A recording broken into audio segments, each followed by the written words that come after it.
Kembali lagi ke channel Ars bersama saya Indra. Hari ini saya ada membawa satu unit motherboard yang keren sekali dari EKWB. Jadi EKWB mengirimkan kita lagi motherboard kolaborasi mereka dengan MSI, yaitu MSI MPG Z690 Carbon EKX. Jadi ini adalah motherboard Z690 dari EKWB dan MSI yang mereka bikin dengan menggunakan monoblok lagi ya, sama seperti seri-seri sebelumnya, mungkin Z590 atau Z490 yang sebelumnya. Dan sebenarnya ada satu unit lagi Z690 mereka yang terbaru yang menggunakan seri torpedo, tapi seri itu mungkin kita nggak akan review, kita langsung review seri yang lebih tinggi. Jadi ini yang Carbon EKX yang gaming ya, jadi ini seri yang lebih tingginya dia untuk Z690-nya.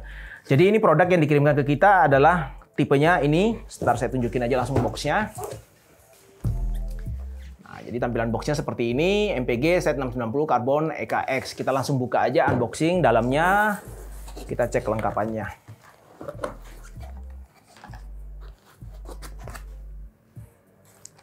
Seperti biasa, di dalam kalian akan selalu mendapatkan produk ini. Ini adalah leak tester dari EKWB, pompa seperti yang biasa saya gunakan kalau kita mau ngetes apakah sebuah sistem water cooling itu ada leaking atau enggak. Jadi kalian tanpa perlu harus mengisi coolant kalian.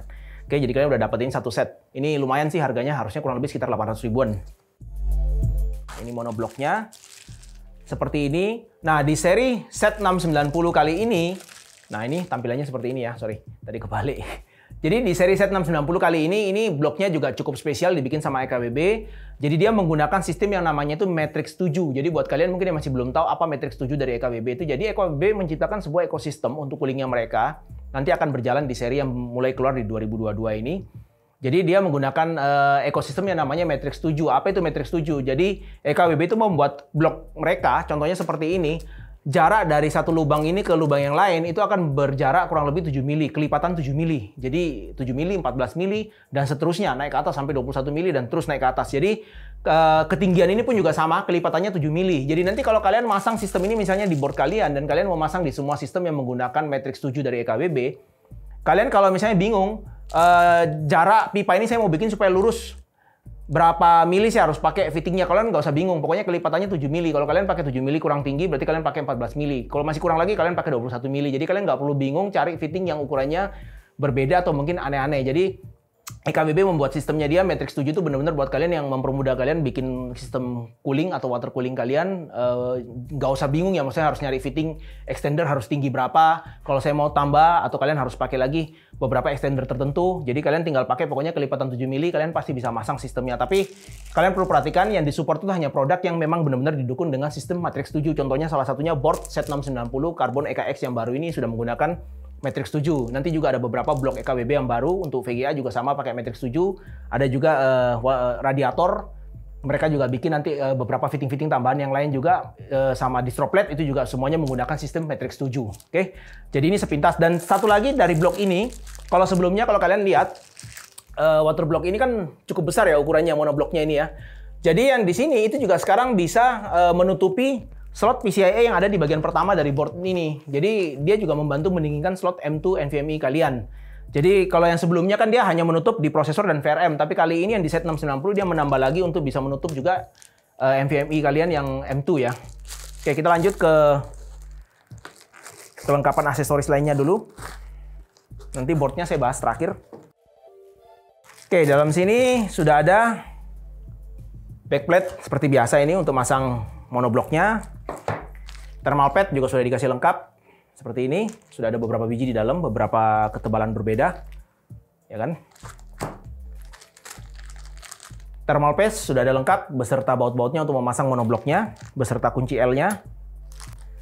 Ini juga sama seperti biasa kelengkapannya. Obeng dalam bentuk gantungan kunci seperti ini, minus dan plus. Ini kuas seperti biasa, kuas yang besar dan kuas yang halus. Dikasih juga stiker. Ini baut-baut untuk memasang M2 kalian. Itu M2 locker. Kartu ucapan terima kasih dari MSI. Ini driver sudah dalam bentuk flash disk sekarang, jadi kalian bisa pakai flash disknya. Kalau misalnya kalian udah nggak butuh drivernya, kalian mungkin bisa copy file lain ke dalam situ. Stiker.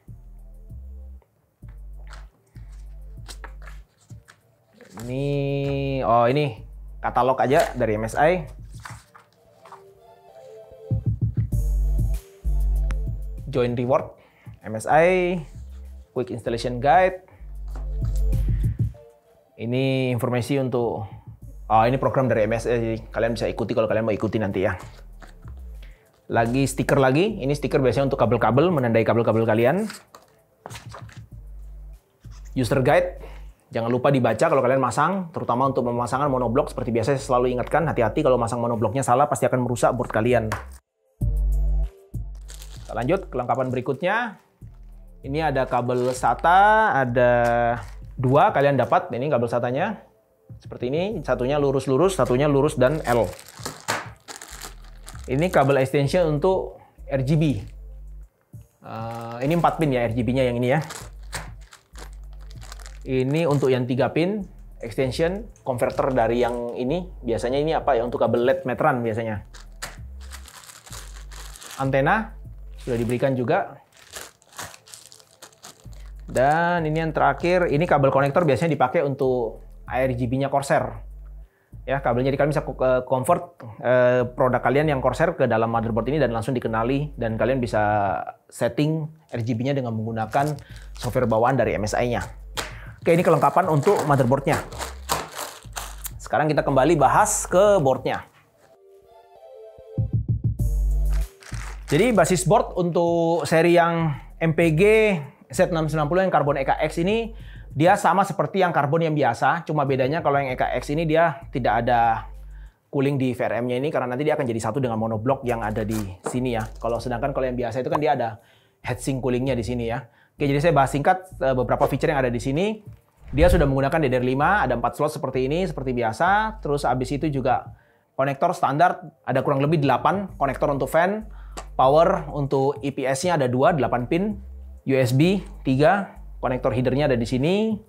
USB 2-nya ada 2 di bagian bawah sini. Untuk konektor RGB ini ada 1 di bawah, RGB biasa ada 1 juga di bawah sini. Di bagian atas juga ada lagi RGB, ada 1 lagi. Jadi RGB-nya ini ada 2, sedangkan untuk RGB 4 pin-nya ada cuma 1 ya. Terus header-nya untuk yang Corsair tadi yang saya bilang itu ini header-nya, jadi kalian bisa connect Corsair kalian ke sini sistemnya. Dan ini konektor untuk USB-C di casing bagian depan biasanya. SATA ada 6. Terus sekarang kita coba buka dulu ini untuk ngelihat ada berapa slot M2-nya. Oke, kita buka tutupnya. Di sini sudah ada pad juga nanti untuk SSD M2 kalian. Oke, ini juga sama, sudah ada thermal pad juga, semuanya dikasih untuk SSD M2 kalian ya. Jadi total slot M2 yang ada di board ini ada 1, 2, 3, 4, ada 5 total slot M2-nya. Nanti untuk masalah detailnya seperti apa nanti saya infokan mana slot yang menuju ke prosesor langsung, karena saya harus baca datasetnya nanti sebentar. Oke, sekarang kita lanjut menuju ke belakang. Di bagian belakang sini kalian bisa lihat di sini ada tombol. Oke, ini tombol untuk flash BIOS-nya. Jadi kalau kalian mau flash BIOS, kalian bisa tekan tombol ini. Biasanya itu ada beberapa feature yang di motherboard tertentu di mana kalian bisa upgrade BIOS ataupun kalian flash BIOS-nya tanpa perlu ada prosesor. Jadi harusnya ini MSI sudah mendukung fitur itu ya. Terus di sini ada USB 2.0-nya ini ada 4. Ada konektor DisplayPort, terus ada konektor HDMI. Di sini sudah ada USB 3.2, ini harusnya ada 4, nanti detailnya saya coba baca datasetnya. Ini ada 1 lagi, 5 berarti total. Terus LAN, ini 2,5 GB LAN-nya. USB-C sama, di sini sudah ada juga 1. Untuk audio, standar sudah ada juga konektor untuk optical. Dan ini konektor untuk V-nya ya. Nah, sekarang kita ke detail untuk VRM-nya, saya bacakan datanya, karena kebetulan tadi kita udah foto. Oke, jadi secara sepintas ini saya kasih datanya untuk USB-nya ya. Jadi dia di sini untuk PCIe-nya dulu. Jadi di sini ada 3 kali PCIe 16 kali. Jadi yang atas ini sama yang ini itu dia menuju CPU langsung. Jadi dia sudah support PCIe 5.0. Jadi seperti kalian tahu kalau yang sebelumnya PCIe slot itu dia yang set 490 atau 590 dia masih PCIe 4.0. Yang sekarang di set 690 ini dia sudah mendukung PCIe 5.0. Coba mungkin untuk hardware graphic card-nya masih belum ada. Tapi kalau untuk SSD-nya, menurut informasi yang beredar sudah ada beberapa vendor yang membuat SSD yang Gen 5, tapi itu masih NVMe. Jadi di slot ini NVMe-nya itu dia masih belum bisa 5.0, dia masih bisa bisanya hanya 4.0. Jadi dengar-dengar itu ada informasi mereka mengeluarkan converter nanti dari PCIe 5.0 ini yang 8 kali menuju ke NVMe yang Gen 5. Jadi nanti akan bisa dipasang NVMe Gen 5 ke converter itu. Tapi kita belum tahu apakah ke depan nanti slot ini Siapa tahu nanti tiba-tiba bisa difungsikan jadi Gen 5, kita nggak ada yang tahu. Tapi untuk sementara PCIe slot ini hanya bisa berjalan di 4,0, sedangkan untuk PCI Express-nya ini slotnya sudah bisa sampai 5,0 ya. Oke, sedangkan yang di paling bawah ini, slot yang paling terakhir paling bawah ini dia dari chipset Z690-nya. Jadi bukan dari prosesor ya. Jadi dia supportnya hanya PCIe Gen 3, 3,0 ya. M2 slotnya hanya yang paling atas ini itu yang menuju ke prosesor langsung. Sedangkan yang di bawah ini 1, 2, 3, 4 ini semuanya menuju ke chipset Z690. Jadi kalau kalian pingin kenceng SSD kalian harus taruh di slot yang paling atas ini, berarti nanti untuk bootingnya. Untuk detail informasi lainnya mengenai M2-nya ini kalian bisa baca di websitenya MSI, di situ ada detailnya, apa aja konfigurasi yang disupport dari setiap slot ini ya, karena ada macam-macam soalnya. Oke, mengenai USB-nya tadi saya kasih detailnya. Jadi yang untuk Type-C yang ada di belakang itu tipenya USB 3,2 Gen 2x2 20 GB. Sedangkan yang untuk USB yang warna merah tadi itu USB-nya 3,2 Gen 2 yang 10 GB. Itu ada 6. 5 yang Type A ada di belakang. Sedangkan ada satunya lagi melalui internal konektor. Jadi yang satunya yang ini. Itu menuju ke casing kalian. Ini Type-C dia juga sama 3,2 Gen 2 yang 10 GB ya. Berarti kalau kalian butuhnya yang Type-C yang paling kenceng itu cuma ada satu yang di bagian belakang sini berarti. Ini yang 20 GB yang di belakang ini. 4 kali tadi USB 2 yang ini tadi yang saya bilang USB 2 biasa. Dan ada 4 kali lagi USB 2 yang di port tadi yang di bagian bawah sini ya, yang ada 2 tadi. Untuk audionya dia menggunakan Realtek ALC 4080. Sedangkan untuk LAN-nya dia menggunakan LAN Intel yang i225V yang 2,5 GB. Wi-Fi-nya itu sudah Wi-Fi 6E ya. Jadi ini udah Wi-Fi 6E yang baru, kalian udah bisa pakai sampai yang extended speed-nya dia ya. Itu support berarti sampai 6 GB. Untuk VRM yang digunakan di board ini, itu di bagian sini semuanya. Jadi ini VRM-nya, MOSFET-nya, sedangkan ini controllernya yang ada di ujung sini. Ini juga lain-lain. Jadi totalnya itu ada 18 plus 1 plus 1. 18 untuk prosesor, satu-satunya itu VCC dan VCC I/O ya. Yang satunya ini controllernya. Nah, itu tipenya yang dipakai. Yang untuk MOSFET-nya itu dia pakainya dari Renesas yang 22075R0. Sedangkan yang untuk controllernya dia pakainya RAA 229131 ya. Jadi nanti untuk detailnya kita akan tampilkan di layar, nanti kalian bisa lihat. Oke, jadi seperti ini tampilannya dia untuk VRM-nya. Kalian bisa lihat di sini ada total 20 biji pokoknya MOSFET-nya semuanya. Ini controllernya yang di ujung tadi saya bilang. Oke, dan ini juga ada yang menarik untuk di board Z690 yang baru ini. Kalau kalian perhatikan sepintas, ini saya kasih lihat. Kalian bisa lihat sekarang tracing untuk soket-soket yang dipakai di atas ini, di bawah itu sudah nggak ada pinnya. Jadi kalian lihat ini udah bersih. Kalau kalian lihat mungkin board yang AMD X570 atau mungkin board yang sebelumnya ini Z590, di sini masih ada pin-pin kakinya muncul ya. Tapi kalau yang di Z690 ini udah bersih. Jadi dia udah pakai manufacturing baru. Ini udah bersih, soketnya sudah nggak ada pin-pinnya. Sama untuk slot PCIe juga sudah nggak ada pin-pinnya. Jadi ini udah surface mount semuanya. Jadi benar-benar udah disolder di atas permukaan, nggak ada pin-pinnya lagi di bawah. Jadi ini sistem soket yang baru yang dipakai di Z690 ya. Oke, lain-lainnya kurang lebih seperti biasa boardnya. Jadi untuk board ini kita juga langsung pasang aja dulu kelengkapannya. Kita pasang prosesor kita akan coba lakukan tes singkat dengan menggunakan sistem custom cooling kita, dan kita juga akan coba cek dengan prosesor 2900K sampai seberapa jauh board ini bisa kita utak-atik. Oke, kita pasang-pasang dulu. Oke, jadi ini ada sedikit tambahan, saya perlu informasikan ke kalian. Jadi setelah saya buka-buka kelengkapan manual book EKWB-nya, ternyata di manual book EKWB ini, yang motherboard MSI ini, itu ternyata tidak ada cara untuk memasang monoblock ini. Karena ternyata manual book-nya dia itu seperti ini user guide-nya, ini user guide umum, jadi yang universal untuk motherboard karbon Wi-Fi. Jadi dalam sini tidak ada penjelasan sama sekali bagaimana cara memasang monoblock dari EKWB ini ya. Jadi kalau di board yang sebelumnya itu sebenarnya ada bukunya, dia kasih terpisah untuk cara pemasangan monoblock ini. Tapi ternyata di Z690 ini tidak ada. Saya nggak tahu apakah unit yang dikirim ke kita ini memang manual book-nya kelupaan atau memang tidak diberikan. Nah, cuma buat kalian mungkin yang pakai board ini, misalnya nanti suatu-suatu kan pakai board ini dan kalian kesulitan memasang monoblocknya, kalian bisa buka di websitenya EKWB. Jadi di website EKWB itu ada halaman page untuk produk ini, MSI MPG yang Z690 Carbon EKX ini. Di situ kalau kalian buka di link yang installation manual, kalian bisa dapatkan manual cara pemasangan monoblock ini. Contohnya seperti di HP saya ini. Saya tunjukin. Mungkin nggak terlihat jelas, tapi paling nggak kalian bisa melihat bahwa di situ ada gambar monoblocknya, gambar-gambar padnya ini ada macam-macam. Karena padnya ini ada 3 ketebalan berbeda. Kalau kalian masangnya salah, nanti monoblocknya nggak bisa nempel ke prosesor ataupun ke M2 atau mungkin ke VRM kalian. Jadi dipastikan benar-benar kalian baca manual book yang ada di websitenya EKWB ini untuk cara memasang monoblock kalian step by step. Nanti saya akan juga coba jelaskan pelan-pelan sambil saya masang monoblock ini. Jadi buat kalian mungkin yang malas membaca, Kalian bisa coba lihat video, cuma saya nggak tahu apakah penjelasannya di video nanti bakal detail apa enggak. Kalau memang kurang detail, kalian bisa buka di websitenya EKBB. Buat kalian pengguna board set 690 ini, kalian bisa lihat di websitenya, buka installation manualnya, kalian baca baik-baik di mana kalian harus pakai pad ini, terutama yang ini karena yang paling masalah itu pemasangan pad ini. Kalian salah masang tebelnya, jadi masalah nanti untuk pemasangan monobloknya ya. Jadi kurang lebih seperti ini informasinya yang ada di webnya EKBB. Jadi di sini kita tidak ada manual booknya sama sekali. Kalian harus buka web EKBB. Oke, sekarang saya coba pasang step by step ya. Oke, jadi kali ini kita akan pakai prosesor Intel i9 yang 12900K kita. Jadi ini kebetulan saya ada prosesor Intel yang masih baru di sini. Kita langsung buka aja, kita pakai buat di sistem ini ya. Ini kalau kalian masang prosesor yang Z690 ini untuk 12900K ini, hati-hati. Kalian perhatikan nih, kalian ini yang baru dia notch-nya itu ada dua di bagian sini sama bagian sini. Jadi pastikan kalian masangnya bener nggak kebalik, karena kalau prosesor yang sebelumnya itu notch-nya cuma ada satu, ini notch-nya ada dua. Satu sini dan satu sebelah sini ya.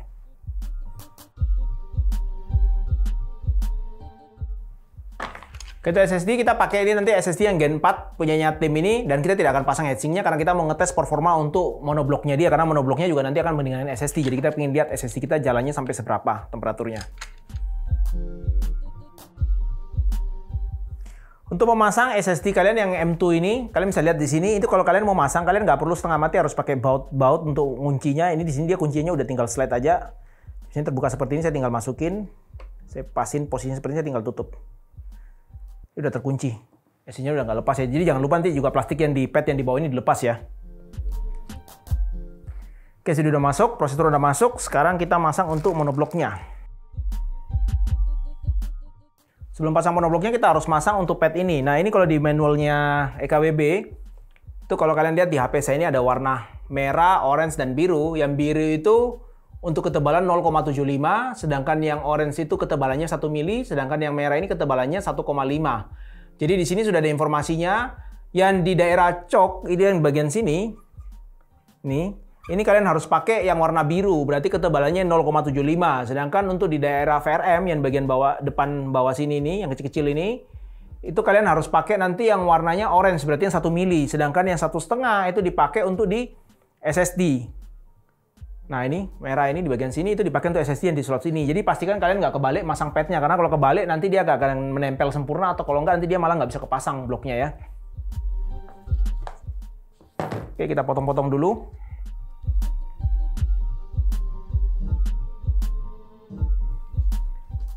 Oke, di meja saya udah pisah untuk padnya. Jadi ini yang paling tipis, yang 1 mili, dan ini yang 1,5 mili.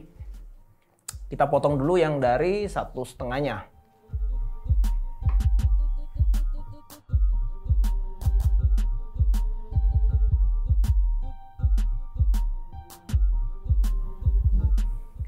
Oke, pad kita sekarang semua sudah selesai terpasang. Kalian bisa lihat ini posisinya udah terpasang semuanya. Sekarang kita mau masang untuk bloknya. Sebelumnya kita kasih thermal paste dulu.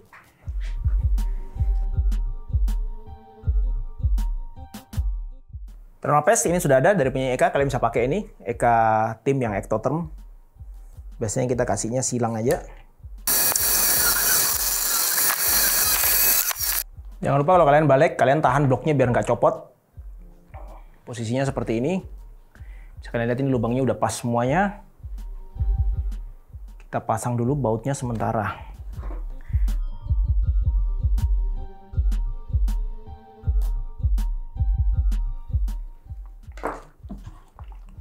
Oke, saya lihat sudah terpasang semua selesai. Baut-baut di belakang ada 4, 1, 2, 3, 4, dan di sini juga ada 4 ya, di bagian tengah ya. Oke, jadinya seperti ini. Blok kita udah terpasang semuanya. Ya kan, jadi dan ini juga kalian perhatikan untuk inlet airnya nanti masuknya harus dari sini masuk. Karena dia akan masuk dari sini menuju ke tengah dulu, dari tengah keluar, dia baru keluar di ujung bagian sebelah sini. Jadi jangan sampai kalian balik sebelah sini, karena nanti dia akan mendinginkan daerah VRM dulu baru ke prosesor. Karena biasanya prosesor ini daerah yang paling panas, jadi harus didinginkan dulu baru dia menuju ke VRM-nya, out-nya ya. Jadi jangan sampai kebalik masangnya. Oke, sekarang kita mau coba siapkan selang-selangnya dulu. Sekalian kita juga pasang-pasang di casing kita. Dan ini terakhir saya pasang juga dulu memorinya. Setelah itu kita coba tes performanya.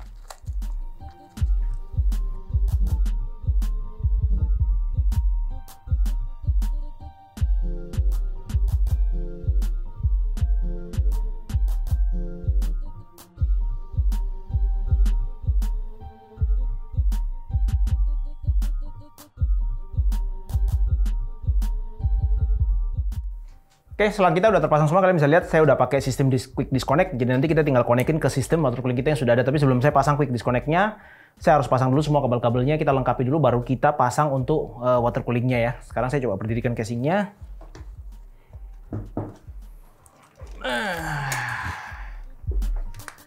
Tampilannya jadi seperti ini. Sekarang kita pasang dulu kabel-kabelnya.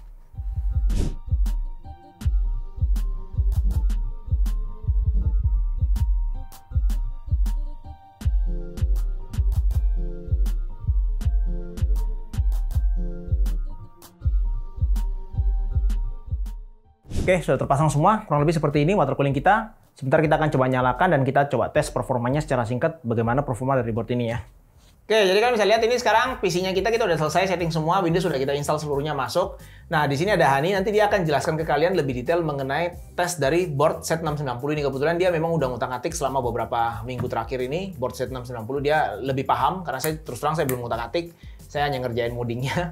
Jadi Hani mungkin bisa jelaskan lebih detail ke kalian. Kenapa kok misalnya board ini settingan apa yang harus kalian setting supaya temperaturnya lebih masuk akal kalau kalian pakai cooling-cooling tertentu. Karena Intel ini yang baru ini ada sesuatu yang berbeda dibandingkan seri-seri sebelumnya. Sehingga kalau kalian pakai cooling mungkin nanti pasti ada di antara kalian pakai coolingnya misalnya I/O temperaturnya kok panas, ganti water block kok tetap panas, diganti heatsink kok tetap panas. Nah, nanti ada penjelasannya. Oke, lanjut An. Oke, berarti begini. Ini mainboard yang terbaru Z690. Fitur-fiturnya ya kurang lebih sama yang Z590. Hampir sama lah, cuma yang membedakan DMI-nya. Jadi Intel itu punya istilahnya DMI, Direct Media Interface. Jadi dia untuk menghubungkan prosesor ke chipset, short bridge maksudnya. Kalau yang 590 itu dia pakai DMI 3. Kalau yang ini sudah DMI 4 dan bandwidth-nya kali 8 udah. Jadi dia PCIe Gen 4 kali 8. Jadi kalau kamu tanya itu fungsinya untuk apa? Jadi kalau kamu pakai SSD yang masuk ke PCIe Gen 5. Loh, itu Gen 5 VGA. Oh iya, ini DMI. Oh iya, sorry. Jadi kalau kamu punya, kalian nggak nyambung soalnya. Jadi kalau kamu punya SSD yang bentuknya add-in card, itu kalau yang Gen 4 pakai ke kamu masukkan ke mainboard ini sekarang, dan dia masuk ke chipset itu sudah Gen 4. Kalau yang dulu masih Gen 3. Improvisasinya di sana sama ya mungkin USB 3.2 dan lain sebagainya, itu feature standarnya semua itu untuk yang 690 selain DDR5. Nah, oke. Itu penjelasannya. Simpelnya seperti itu. Kalau mau detailnya ya kamu rajin-rajin membaca dataset. Ya websitenya MSI apa yang baru dari ini. Jadi gini loh, kita nggak menjelaskan yang muluk-muluk harus detail kayak gini-gini. Itu semua kan kayak kamu baca di website, kamu ngomongkan ke sini kan unfaedah. Jadi ya saya cuma ngasih intinya aja. Seperti biasa, singkat padat jelas. Betul. Nah, kamu kan masih bosen lihat muka saya terus. Oke. Ini kan sudah dipasang sama Indra semua, nyala semua, bling-bling. Kamu masih bingung tuh fan-nya kok mati? Karena idle-nya cuma 28-30 derajatan. Nah, itu. Ini kalau kamu pakai fungsi PWM-nya MSI yang auto, ini auto ya? Auto, betul. Nah, dia ngikuti profilnya dari fan-nya IG ini. Dia kalau suhunya cuma 30 something, kan dia low sekali putarannya, jadi dia mati. Nanti kalau load dia akan nyala lagi. Kalau kalian cari yang bling-bling dan sunyi senyap, ya ini jawabannya. Oke. Sekarang kita masuk ke pembahasannya.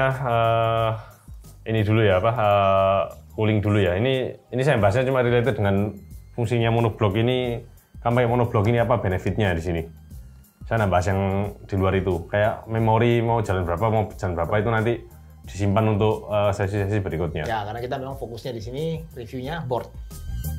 Oke, sekarang kalian bisa lihat di layar monitor kalian ini kita masuk BIOS-nya MSI. Nah, kalau kalian lihat di BIOS-nya MSI sekarang itu ya kita setting standar ya, XMP profile nyala, kemudian kalau kita masuk ke tabnya OC Explore mode-nya kita pakai yang expert. Nah, ini yang kalian bisa lihat sekarang. Ini mungkin sudah sejak generasinya Z490 mungkin ya, MSI ini ada. Z490 sudah ada. Jadi kalian bisa lihat kalau di MSI ini ada yang namanya CPU cooler tuning. Nah, ini kan kalian pasti bingung. Box cooler PL1 sama dengan 241 watt. Tower air cooler PL1 sama dengan 288 watt. Water cooler PL1 sama dengan 4096 watt. Kalian pasti tanya, ini apa? Jadi saya kalau pakai box cooler, saya harus pakai power supply 250 watt. Bener. Salah itu. Ini wattnya bukan watt dayamu ini. Ini dia PL itu power limit, jadi dia yang diizinkan masuk ke dalamnya prosesormu itu besarnya segini. Cuma ini dalam satuan wattnya ini daya, cuma kamu nggak harus pakai power supply 241 watt atau pakai power supply 4096 watt, kan berarti nggak mungkin, nggak ada power supply 4000 watt, itu nggak ada gitu loh. Nah, jadi ini fungsinya apa? Kalau kalian lihat ini ke box air cooler ya, saya pilih yang ini sekarang, PL1 124 watt ini. 241 watt. Kalian bisa lihat nanti, kalau kita masuk ke tabnya Advanced CPU Configuration itu, ntar nih save dulu. Save, kemudian masuk BIOS lagi, ini agak lama, bertele-tele. Tapi ini, tak jamin ini akan membuat hidupmu lebih tenang, tentram, dan damai sejahtera. Oke, ini kita sudah di start, dan kita pakai yang box cooler 241 watt. 241 watt itu maksudnya bagaimana kalau pakai presetnya MSI ini. Kita masuk ke Advanced CPU Configuration. Kamu bisa lihat di sini. Long duration power limitnya dia dari 241 dan shortnya ada di 241 watt juga, sama. Jadi short sama longnya sama. Short duration dan long duration itu maksudnya apa? Ini 241 watt ini kan daya yang diizinkan oleh motherboard ini untuk masuk ke prosesornya Intel ini. Jadi dia antara turbonya dia antara long dan short ini dibuat sama. Jadi PL1 sama dengan PL2. Di mana angkanya sama-sama 241 watt. Nah, nanti kita akan coba di Cinebench, dan nanti saya juga akan menjelaskan 1-2 hal. Kenapa kok ini agak rancu dan agak membuat orang susah mengerti gitu loh. Karena memang ini agak-agak, ini hal yang simple tapi dibuat ruwet oleh semua vendor motherboard gitu loh. Jadi kita save dulu. Kan lebih baik kita learning by doing daripada kita cuma ngedabrus ngomong nggak ada hasilnya. Save, masuk BIOS, kita coba Cinebench nanti. Oke, sekarang kita sudah masuk di Windows dan kita sudah menjalankan Cinebench R23. Buka programnya maksudnya. Sama HW Info ini. Kalian bisa lihat di sini, idle-nya ada di angka 30 something. Ini suhu yang mustahil akan kamu dapat achieve di AMD. No hard feeling ya, AMD ya. Tapi memang itu di ugly truth-nya itu memang. Nah, sekarang kamu bisa lihat, ini kita jalankan ya. Ini kita custom jalan di 3 menit. Ini kualitasnya kita menjelaskan yang box cooler 241 watt tadi ya. Oke, multicore kita jalankan start. Kalian bisa lihat di sini. Clock speed-nya dia akan ramping up ke angka 4,8 GB something, P-core-nya ya. Patokan saya pakai P-core aja, supaya lebih simple. Kalau kita geser ke bawah, kita lihat di tabnya CPU ini, kalian bisa lihat ada PL1 power limit, PL2 power limit. Kalian lihat ini angkanya. Konstan 241 watt terus, tidak akan berubah. Ini limiternya maksudnya, jadi yang di-set oleh motherboard itu seperti ini, dan kita lihat yang diambil oleh prosesor berapa, kita lihat di ini, package power ini. 241 watt. Ini maksudnya yang long duration dan short duration angkanya sama ya ini. Nah, nanti saya akan jelaskan sedikit banyak kenapa kok ini akan ngefek sekali ke coolingmu. Kemudian kenapa kok tiap motherboard ini berbeda-beda, nanti kalian bisa tahu jawabannya di sini semua gitu loh. Nah, ini tadi yang saya ngomong nyambung kenapa ada orang yang, ini sebenarnya sudah ada beberapa pertanyaan ke kita ya. Mereka nanya, saya pakai IO water cooling 360, kok temperaturnya 12900K 90 sekian ya? Terus saya ganti cooling yang water cooling custom, kok tetap segitu? Nah, itu nanti ini ada hubungannya dengan PL1, PL2 ini. Kenapa kok orang pakai cooling, mau dikasih cooling bagus sekalipun tetap temperaturnya tidak beda-beda jauh. Karena itu ada korelasinya dengan PL1, PL2 ini. Nah, ini sekarang sambil jalan, ini sudah jalan sekitar 1 menit 30 detikan lah ya. Kalau kita sepintas lihat ya, suhu prosesornya ini kan ada di 77. CPU package ada di 88. Berarti jelek dong monoblock ini. Jelek tuh 88 derajat. Nah, kamu bayangkan, ini monoblock aja kayak gini. Kalau kamu pakai air cooling bagaimana? Kamu pakai all-in-one bagaimana? Nah, itu korelasinya dengan PL1, PL2 itu tadi. Nah, ini sementara kalau kita pakai 241 watt, VRM-nya, MOS mana ya? Suhu VRM-nya monoblocknya MSI ini itu ada di 55 derajat. Ya, jadi masih wajar sekali. Biasanya VRM kan suhunya ngeri-ngeri. 60, 70, ini 55 ini. Untuk dayanya di PL1, PL2-nya ada di 241 watt. Nah, kalau kamu tanya ke kita, patokannya apa sih? Ini cooling ini bagus apa enggak? Jelek apa enggak? Kalau kita ya simple. Jadi kalau kita mengikuti baseline spesifikasi dari prosesornya itu misalnya PL1-nya berapa, PL2-nya berapa, dia nggak throttling, ya bagus. Seharusnya itu aman karena berarti kan didesain untuk prosesor itu. Kita sudah ngomong lagi konsep cooling ini bisa mampu menahan panas, TDP-nya berapa watt itu kita sudah nggak pakai itu lagi karena ya ini PL1 PL2-nya aja nggak ada yang jelas. Kamu mau ngatasi panasnya gimana gitu loh. Ya mungkin ini Han ya, mungkin ada juga yang bertanya ini loh. Turbo Boost dulu kan ada. Gen 9, Gen 10. Multicore enhancement juga ada di situ. Kalau kita disable kan clock-nya otomatis berhenti di clock tertentu dan tidak menjadi panas coolingnya dia. Nah, kenapa kok Gen 12 kita utak-atik nggak berlaku itu kenapa? Gen 12 ini sebenarnya untuk multicore enhancement ada opsinya. Itu begitu kita enable atau disable itu sekarang sudah nggak terlalu ngefek signifikan ya. Saya sudah nggak tahu konsepnya ini sudah jauh dari yang seharusnya. Sedang gerambiang, nggak ngerti ya maksudnya gimana. Kalau selama ini saya utak-utak saya pelajari, kuncinya Intel itu cuma ada di power limit. Jadi entah kamu mau multicore kamu nyalakan, turbo kamu nyalakan apa matikan, selama power limitnya mengizinkan dia akan tetap ngejos ya. Kalau dulu kayaknya kita utak-atik multicore kita disable, kan temperaturnya jadi terjaga karena mungkin clock-nya diem ya. Intel itu kan kita nyoba dulu dari generasi 4, 6, 7, 8, 9. Ini begitu MCU matikan, itu suhunya biasanya aman terkendali. Langsung aman terkendali. Karena memang power limitnya dia nggak di-bypass oleh motherboard untuk dipaksa jalan ke sana gitu. Dan tapi semenjak Gen 10, 11, itu kan ada variabel baru. Generasi 9 sebenarnya ada TVB juga.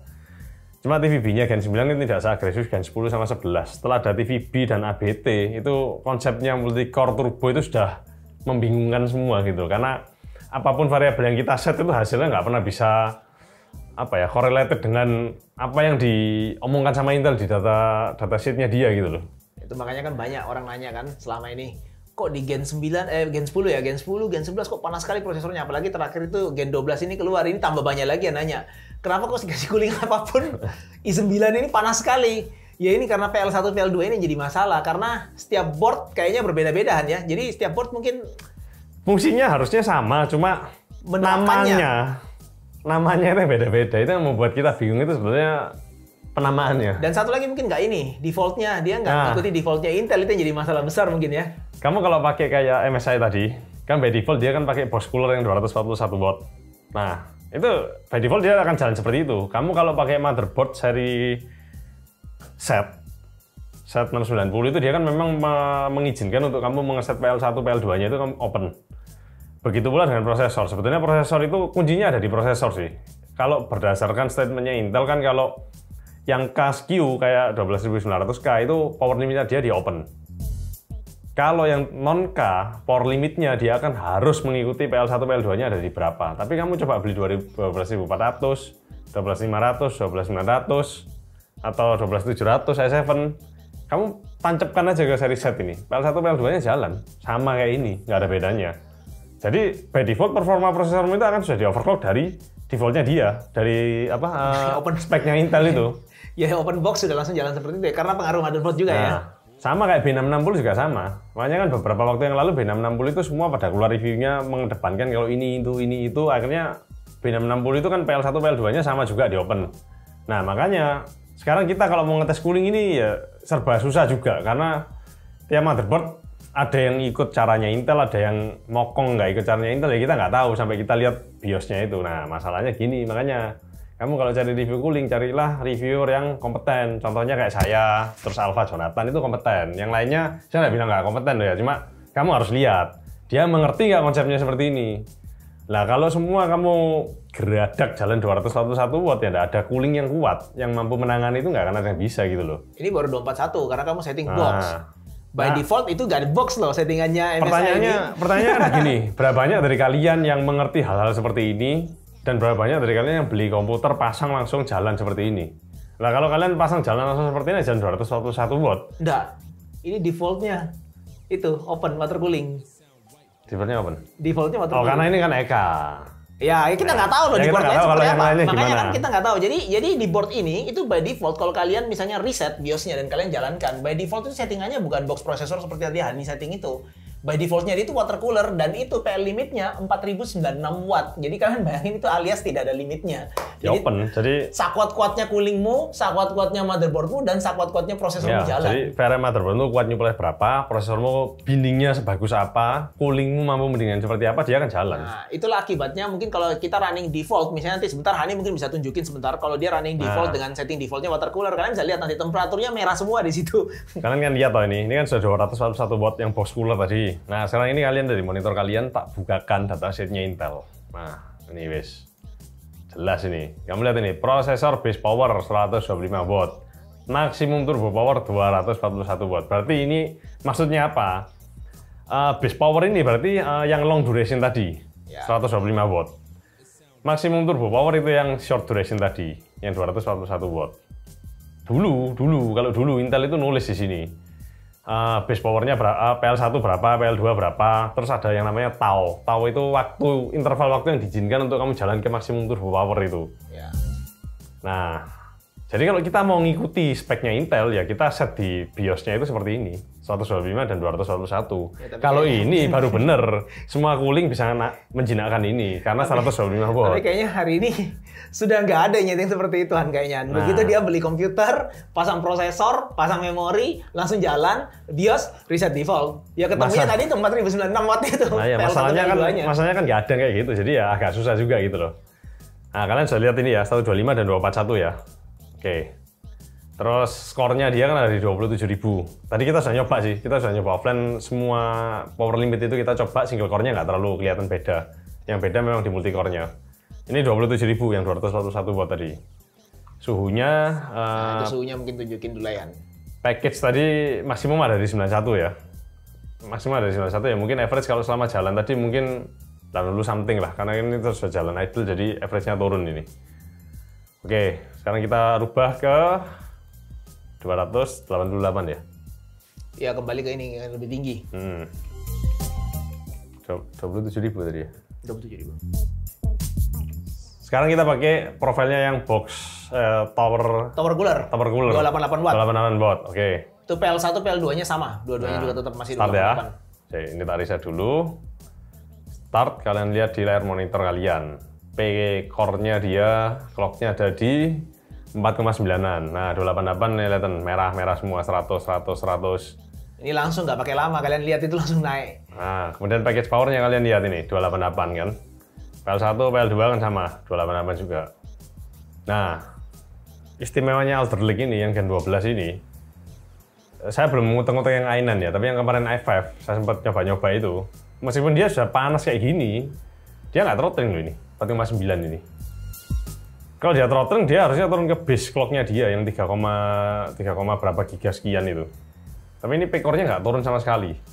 Jadi ketika dia sudah throttling kecentok panas ini, misalnya yang P-core 5 ya, Core 5 kalian lihat 4,9. Kalau misalnya nanti dia turun lagi 4,8, 4,7, begitu suhunya sudah turun 90 aja atau 95, naik lagi nanti dia.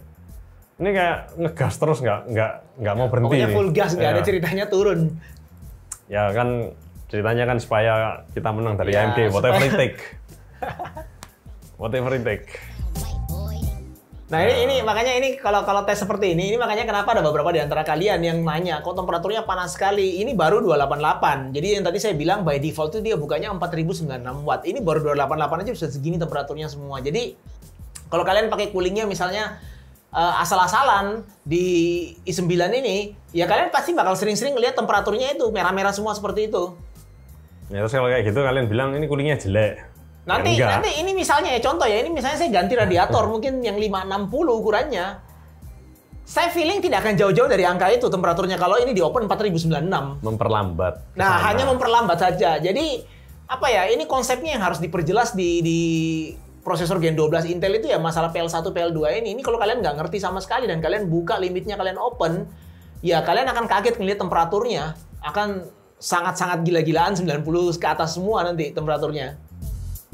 Nah ini kalau temperaturnya dia kan average ada di 80 something. Ya berarti tadi yang 240 harusnya di bawahnya ini harusnya ya.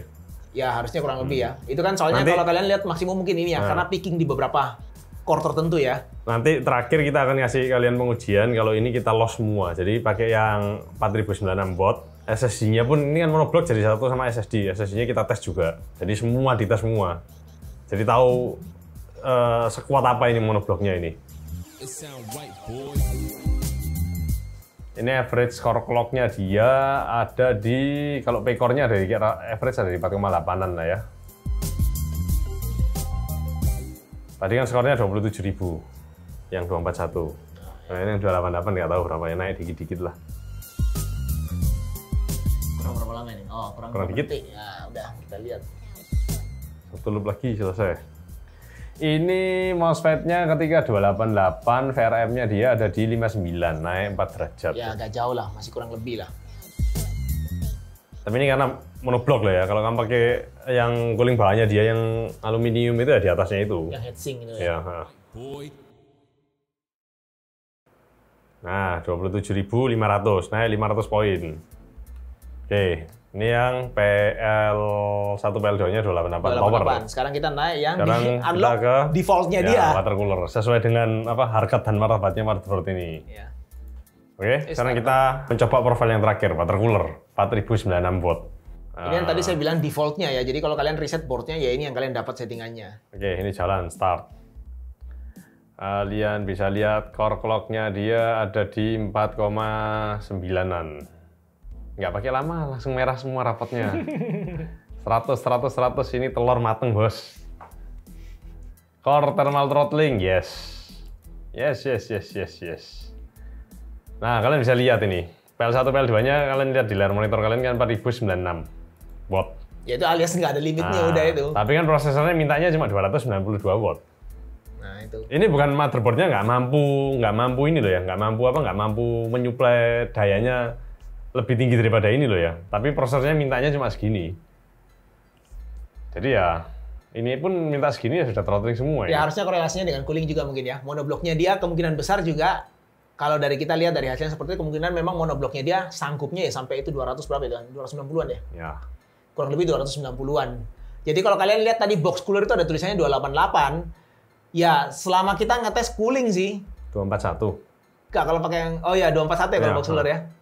Gahan, itu kalau yang 241 itu yang pakai box cooler. Nah, iya, kalau yang tower cooler kan 288. Ya, tapi kayaknya kita ngetes kalau tower cooler kayaknya. Nggak ada yang buka. Oh itu, thermal siphon. Ya, cuma kita belum ngetes ya. Kayak yang thermal siphon itu apakah sanggup sampai segitu kita belum coba. Nanti mungkin kalau kita ada waktu kita coba tes. Tapi yang pasti kalau ini pakai monoblock kalian bisa lihat itu sudah merah seluruhnya. Karena by default memang di open sama dia limitnya. Jadi prosesor mampu minta dayanya berapa, ya sudah motherboard ngasih kalau motherboard memungkinkan loh ya. Nah ini yang jadi paradigma itu kan begini, kamu pakai motherboard yang high-end seperti ini, misalnya sama-sama Z690, terus kamu beli satu lagi Z690 yang entry level, terus kamu bilang, oh, ini kalau di Z690, aku ngetes i9 di motherboard yang entry level ini, dingin coolingnya, bagus. Temenmu beli yang high-end, kok panas? Ya karena motherboardnya nggak pakai ini. Kamu cek dulu, itu dia power limitnya berapa. Kalau ini kan contoh dia di open 4096. Lah takutnya pas temenmu beli Z690-nya yang low end itu power limitnya 125 sama ngikut Intel ya. 241 ngikut punya Intel ya. Pasti akan beda jauh sekali. Itu pasti akan jauh lebih dingin. Oke, ini sebelum lupa ya. Jadi kan core clock-nya dia average ada di 4,9, 48 lah. Core temperaturnya as a whole itu ada di 81. Cuma kan kalian bisa lihat ini sudah throttling ya, semua karena ini. Sudah cukup banyak core-nya yang merah-merah itu. Bahkan package-nya pun dari start awal sudah merah 100 ini. Terus seperti yang saya bilang tadi, 100 pun dia nggak throttling ini. Tetap 4,8, 4,9. Ngegas terus ini pokoknya, whatever it take, bro. Ini kurang 13 detik. Mentok berapa itu sekarang core limit? 292, 290. Ya, nggak jauh beda lah sama tower itu tadi. Hasilnya sudah keluar nih, 27.560. Ya, sama tadi ya nggak beda ya. Berarti dari 27.000, 27.500, 27.560. Kalian bisa lihat itu bedanya seperti itu semua. Suhunya, kenaikan performanya, dan mungkin bunyi fan-nya nggak terlalu kedengeran ya. Ya nggak terlalu kedengeran lah, tapi yang pasti fan-nya udah jalan full ini. Sekarang kita Midbuster, kita kembalikan ini ke spek standarnya Intel. Bagaimana? Oke, sekarang kita masuk ke BIOS lagi. Kita sekarang mau mengembalikan ini ke ke kodratnya prosesor pada yang seharusnya. Ya, yang seharusnya. Jadi gini, kamu kalau pakai di sini kan CPU cooler tuningnya kamu pakai profile apapun, tapi kalau kamu set manual dia akan ikuti manualmu. Jadi kita pakai ke advanced CPU configuration, kembali lagi. Kalian kembali lagi ke long duration dan short duration lagi. Ini kita set manual. Long durationnya ada di 241. Long duration 125, kebalik. Sorry yo. Ya, dia long lagi duration 125 ya, kurang kopi ini. Terus short durationnya 241. 241. Nah, ini ada yang namanya long duration maintain ya. Jadi ini waktu yang dia bisa di-set sama Intel untuk memaintenance asupan dayanya ini. Jadi nanti ini kita ya nggak ada datasheetnya, jadi kita pakai auto aja lah, udah ngikut kebijakannya MSI. Kita save. Oke, sekarang kita sudah masuk di Windows dan kita mencoba lagi ini. Tapi sebelumnya kalian lihat di layar monitor kalian. PL1 125 watt, PL2 201 watt. Ini sesuai dengan speknya Intel tadi. Sekarang kita coba jalankan. Start. Bang. Nah, kalian bisa lihat ini package powernya ada di 241 watt. Tapi ada durasinya. Ketika dia sudah kena limitnya, dia akan turun ke 125 watt. Ketika 241 watt ya, clocknya dia ada di 4,8 something lah. Suhunya 85, 90, 90. Tapi nanti ini akan turun.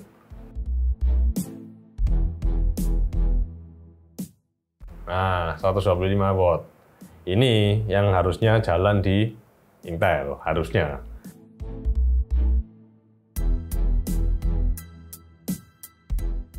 RPM fan-nya tunjukin juga ini sudah jalan berapa. Ini udah turun RPM fan-nya. Jadi kalau temperaturnya kalian lihat tidak turun drastis bukan karena temperaturnya nggak turun, tapi karena RPM fan-nya sudah turun jadi jalannya nyantai. Nggak tahu di situ kelihatan nggak ya? Cuma cacing.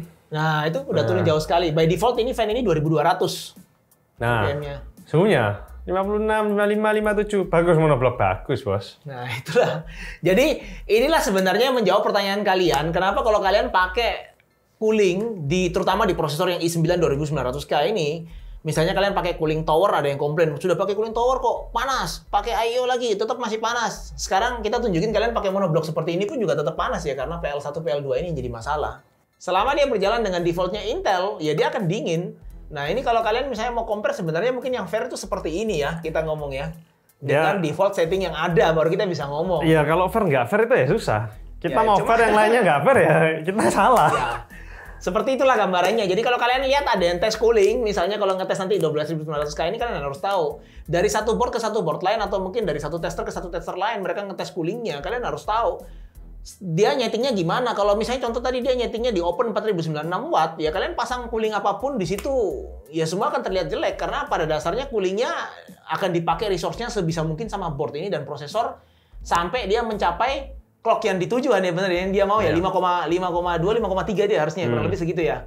Mana yang lebih duluan sampai, coolingnya yang duluan koit, sudah nggak kuat, nahan, atau prosesornya bisa nyampe di clock segitu.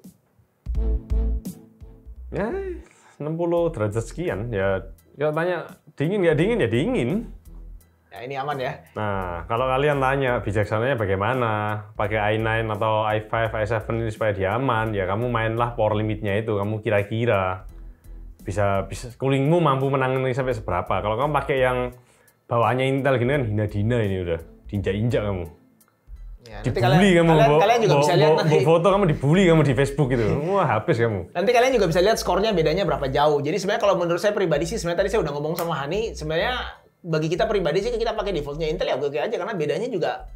Nah, tadi kita nggak 3 menit, kita cuma 1 run ya nggak kelihatan. Ya, 3 menit. Nanti bedanya berapa long jauh. term kayaknya kelihatan. Nggak tahu berapa jauh bedanya. Lumayan kayaknya. Skornya jadi berapa? 23.000 ke 27.000, itu berarti naik sekitar 20%-an. 20%-an. Nah, pertanyaan kembali kalian, apakah peningkatan 20% itu sesuai dengan ekspektasi kalian antara suhu yang dihasilkan, daya yang dipakai, longevity komponen kalian bagaimana, daya yang dipakai juga, listriknya gimana, dayanya gimana, ya itu kembali ke kalian gitu loh. Sama kenyamanan kalian melihat angka yang merah-merah di situ temperaturnya. Ya, mostly kan kalian kalau pakai komputer nggak mungkin nyalakan HP info kayak kita gini. Kalian paling kan cuma bersungut-sungutnya kan fan-nya menjerit-jerit kayak apa, kayak jet. Nah, ya kayak jet lah kalau suhu prosesor 90 derajat. Nah, jadi cooling bagus apa enggak? Kalau per hari ini, ya itu agak susah kita ngomong ya. Kita agak susah ngomong, karena kalian sudah lihat. Kita sudah nunjukkan kalian ini loh, realitanya seperti ini. Jadi reviewer, jadi orang yang mengeteskan cooling untuk kalian itu sebetulnya nggak gampang gitu loh. Ya, banyak jadi sekali hal yang harus kita perhatikan. Reviewer yang ngetes itu benar atau salah hasilnya, kalian tetap harus menghargai karena salah benar pun mereka belajar kok itu. Cuma mungkin arahnya salah gitu aja. Iya. Nah, sama mungkin ini ya SSD ya mungkin. Oh iya. Tes singkat apa? Kita tes terakhir ya. Tes terakhir ini kita SSD kita ingin tahu temperaturnya berapa karena kalian perlu tahu itu SSD itu posisinya ada di bawah sini. Jadi dia ditutup dengan blok juga. Jadi ada di bawah sini SSD itu posisinya. Jadi yang di blok baru ini seperti kemarin saya udah ngomong, dia sekarang juga nutupin SSD M2-nya. Jadi kita coba cek seberapa temperaturnya. Jadi kita pakai box cooler aja lah ya, 241 watt lah, paling relevan lah ya. Ya, itu mungkin yang paling masuk akal lah. Paling masuk akal lah. Tidak menyakitkan mata. Ya paling nggak kan kamu kalau beli prosesor kan Intel yang non-K kan dapat cooling kan ya kan pakai box cooler itu ya. Toh itu ya nanti juga akan throttling juga itu. Oke, sekarang kita melakukan tes terakhir. Ini yang memberikan beban ke semuanya. Jadi prosesor bekerja, SSD bekerja. Ya sudah cuma itu tok sih. Kan intinya monoblok kan mendingan prosesor, VRM, dan SSD. Nah, untuk ngetes SSD kita pakai program, kalian bisa lihat di layar monitor ini. Crystal Sysmark 8.0.4.0.4 kok. Kagak gaya. Nah, jadi kamu untuk ngetes SSD kamu harus tahu. Jadi kamu buka tabnya setting. Ini ada default dan NVMe SSD. Kita pakai NVMe berarti kita pakai NVMe SSD. Benar toh? Nah, jadi kalau kamu lihat kan beda. Default sequential 1 meganya dia Q1 T1. Kalau kamu ganti ke NVMe kan berubah. Nah, jadi kamu bisa ngerti. Orang yang review SSD itu pun sebetulnya ngerti nggak sih sama programnya itu? Gampang kayak gini.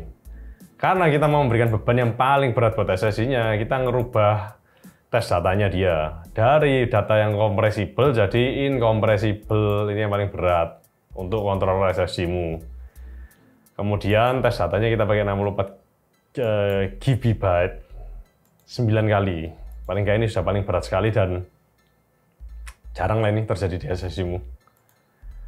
Tes data profilnya kita pakai yang ini aja lah, standarnya aja lah. Kita nggak perlu ngutak-ngutak lagi. Kemudian untuk prosesor kan nanti tadi kita sudah set pakai CPU box cooler ya, 241 watt ya. 1 watt, betul. Oke. Kita pakai tesnya 10 menit. Ya. Hah? 10 menit ya, benar. Oke, sekarang kita reset dulu, jalankan multicore, oke, start. Kemudian SSD jalan juga, all. Nah. Sambil menunggu, nanti kan kalian lihat di layar monitor kalian. 5 minutes later. Oke, sekarang kita sudah lihat hasil pengujiannya, belum selesai, menit-menit terakhir ini.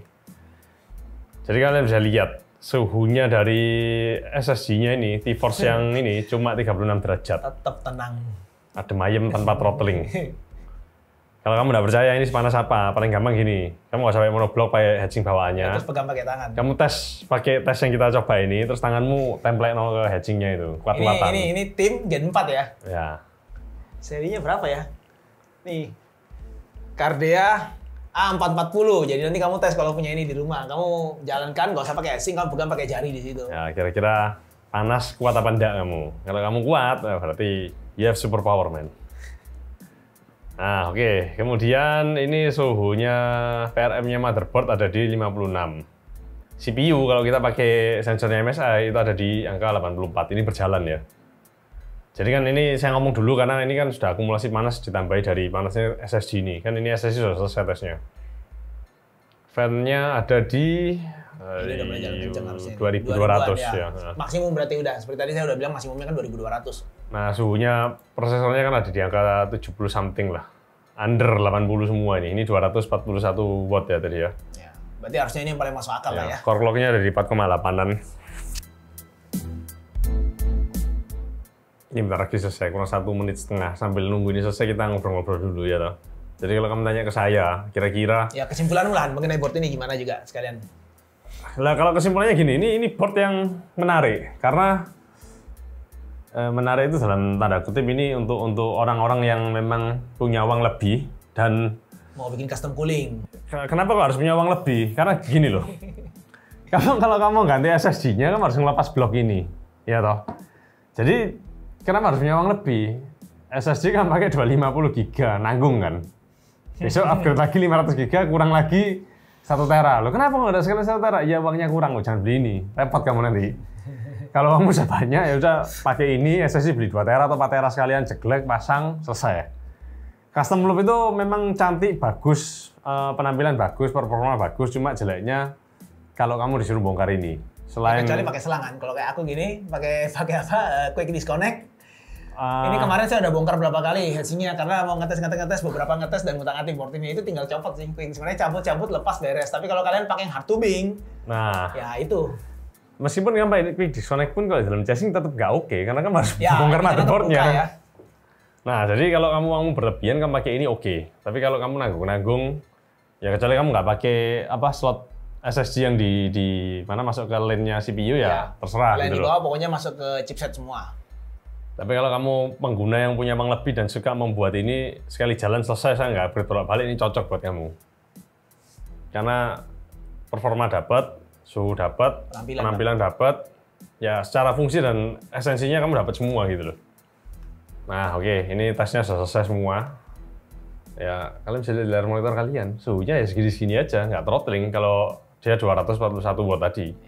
Dengan skor yang tadi kalian bisa lihat, angkanya ada di angka berapa tadi? Ini kalau angka ini kalian jangan kaget ya, kalau lihat itu turunnya jauh. Tadi kan 27.000, ini kalau jadi 25.000. Karena ini 10 menit. Karena ini ada tes SSD jalan juga. Tadi sempet berhenti mikir prosesornya karena ke SSD-nya terlalu berat lagi jalannya. ngetes ya, terlalu berat soalnya tesnya.